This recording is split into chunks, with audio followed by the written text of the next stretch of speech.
والله بني على النقاط ديال اليوم وذاك البلاغ ديال العفو. بلاغ ديال العفو.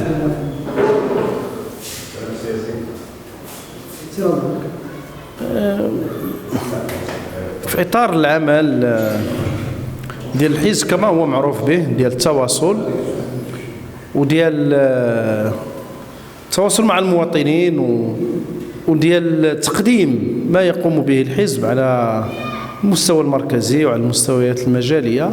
كان هذا اللقاء على كل حال الى جانب لقاءات اخرى نظمتها الكتابه الجهويه اللي بسطنا من خلاله واحد تقييم لعمل الحكومه على المستوى ديال البرنامج ديالها وعلى المستوى السلوك العام ديالها، واللي وقفنا على كل حال باننا احنا امام نجاحات من نوع خاص وفشل من نوع خاص. نجاحات يعني في التطبيع مع في التطبيع مع الفساد، في تضارب المصالح، في التطبيع مع نجحنا في اخراج الاحتجاجات اللي هي بالالاف المؤلفه خلال هذه المده مع هذه الحكومه، وفي التشريع للريع وفي المحسوبيه والزبونيه الى غير ذلك. تضارب المصالح طبعا هذا الشيء كله عناوينه كثيره اللي قدمناها، سواء ما تعلق بتحليه المياه اللي دخل فيها رئيس الحكومه وبغى ياخذ من خلال الدعم، او الصفقات ديال الفيول الصناعي، او الصفقات ديال الادويه، او التفرقيش اللي دار في الاضاحي ودار في الادويه ودار في الحبوب وغيرها. فاذا هادو نجاحات اللي نجحت فيهم هذه الحكومه. وثم يعني الاخفاقات انها قدمت واحد البرنامج للاسف الشديد ما نجحتش فيه. خليني نبقى مع الاولويات العشر اللي قدمت. قالت غدير نسبه نمو 4% ما وصلتهاش، قالت غتخرج غدير مليون منصب شغل ما وصلتوش، اليوم معدل هو 94,000 منصب شغل. قالت بانها غدير نشاط ديال النساء غترفعوا من 20 30 دارت يلاه 19%.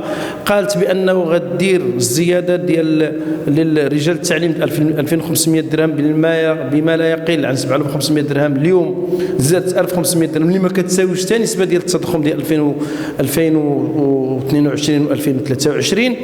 دارت مدخول كرامه 1000 درهم ما دارتوش لحد الساعه، لم تستطيع اخراجه بالنسبه للمسنين. قالت بان غتجعل المغرب ضمن 60 دوله من حيث في التعليم، حنا في المرتبه 154. قالت بان غدير صندوق ديال الامازيغيه والعنايه بها، ما كاينش الصندوق والدعم ما كاينش والبرامج ما كاينش، التنزيل ديال قانون الاطار ما كاينش. قالت بان غتعمم الحمايه الاجتماعيه، للاسف الشديد ما استطاعتش باش بان غتنزل الحمايه الاجتماعيه، ما استطاعتش في 4 ديال المبادئ ديالها. اولا فيما يتعلق بالتغطيه الصحيه الاجباريه لم تستطع التعميم، فيما يتعلق بالتعويضات العائليه كاين اشكالات وانتم سمعتوا البعض منها من بعض المهنيين. فيما يتعلق بجوج التعويض عن فقدان الشغل ما دارتوش ما قصتوش.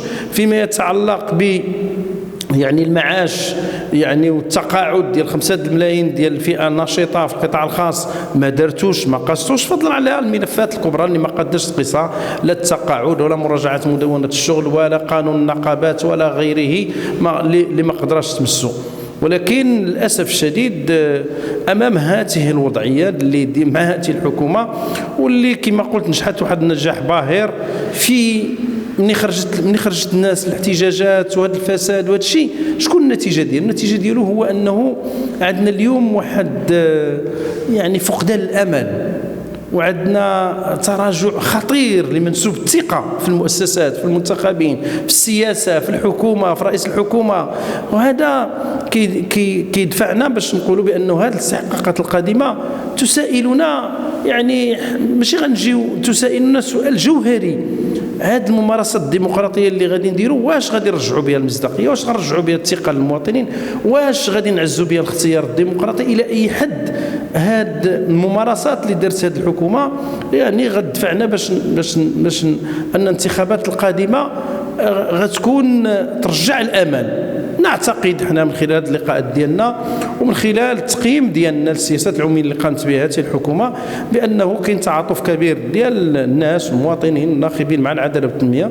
ان شاء الله املين ان نرجع بقوه اكبر لكي نقوم بدورنا وبالمصداقيه وبالمسؤوليه اللي كيعرفونا بها المواطنين واللي جربونا واليوم توحشونا باش نرجعوا.